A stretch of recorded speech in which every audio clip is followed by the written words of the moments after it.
It was an ordinary Tuesday evening, one of those quiet nights that lulled you into a false sense of peace. Elena sat on her back porch in the foothills of Northern California, her hands wrapped around a steaming mug of chamomile tea. The sun hung low on the horizon, its golden light casting long shadows across the brittle, drought-stricken grass. It was fire season, but like so many evenings before, Elena assumed the warnings would remain just that, warnings. But something felt different tonight. The air was heavier than usual, carrying a faint but acrid scent of smoke. At first, she brushed it off as another controlled burn far from her neighborhood. Then she noticed it, a faint orange glow in the distance, small and unthreatening at first. Probably nothing, she muttered, her voice shaky even as she tried to convince herself. But the glow grew. Within minutes, it had spread, stretching across the distant hills like a blazing scar. Wind began to pick up, whispering through the trees with a sinister edge, carrying embers that flickered like fireflies in the twilight.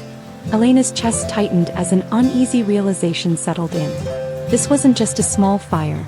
It was a monster, feeding on the dry landscape, roaring louder with every passing moment.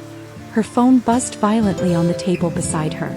The emergency alert glowed on the screen. Evacuation order. Leave immediately. Panic surged through her veins. She bolted into the house, her mind racing as she grabbed what she could. Her laptop, a box of family photos, her grandmother's quilt, her cat's carrier. Her hands trembled as she shoved things into a duffel bag, every second ticking away like a countdown. The sky outside darkened, not with the approach of night but with thick, suffocating smoke that blotted out the stars. She could hear the fire now, a low, guttural roar that grew louder by the second, punctuated by the distant sound of exploding propane tanks and cracking timber. Elena's cat, Whiskers, hissed and clawed as she shoved him into the carrier. The smell of burning wood seeped into the house, making her eyes sting. She coughed, her throat raw as she ran to the front door. The scene outside was a nightmare. The fire was no longer confined to the hills. It had descended, consuming everything in its path. Flames leaped from tree to tree like predators, and the wind drove burning debris into the air, sending it spiraling toward rooftops. Cars clogged the narrow streets as neighbors screamed and honked, desperate to escape. Elena jumped into her car, her hands slick with sweat as she gripped the wheel. She edged forward, her heart pounding as she glanced in the rearview mirror.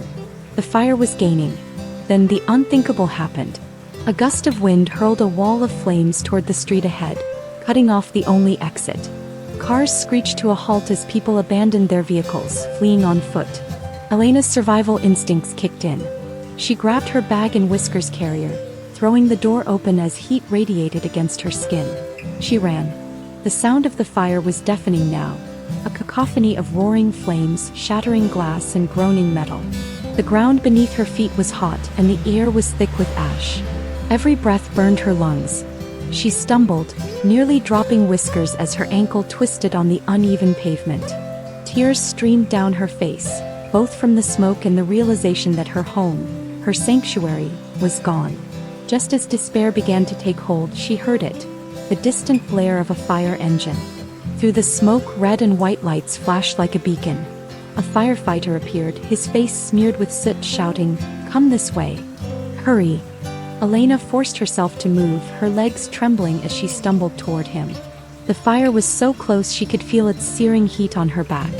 Embers rained down around her, setting patches of grass alight. The firefighter grabbed her arm, half carrying her toward the fire truck. She climbed inside, gasping for air as the truck roared to life and sped away. Flames licked at the sides of the vehicle as it barreled through a narrow path, the fire closing in on both sides. When they finally reached safety, a ridge overlooking the devastation, Elena collapsed onto the ground, clutching Whiskers' carrier. She turned back to see the valley below, her neighborhood now an apocalyptic wasteland of smoldering ruins and glowing embers. Her heart broke as she realized the full extent of the destruction. Her home, her neighbors' homes, the parks where children played, it was all gone. A lifetime of memories reduced to ash in a matter of hours. Around her, other evacuees huddled together, their faces streaked with soot and tears. Some clutched the few belongings they had managed to save. Others had nothing but the clothes on their backs. Elena wept openly, the grief overwhelming. But as she looked at the firefighters, exhausted yet unwavering, She felt a spark of gratitude. They had risked everything to save lives. In the days that followed, the community came together in ways Elena had never imagined. Strangers shared food and blankets. Volunteers offered shelter and support. Amid the ruins, there was an unshakable sense of unity, a reminder that even in the face of unimaginable loss, hope and resilience could endure.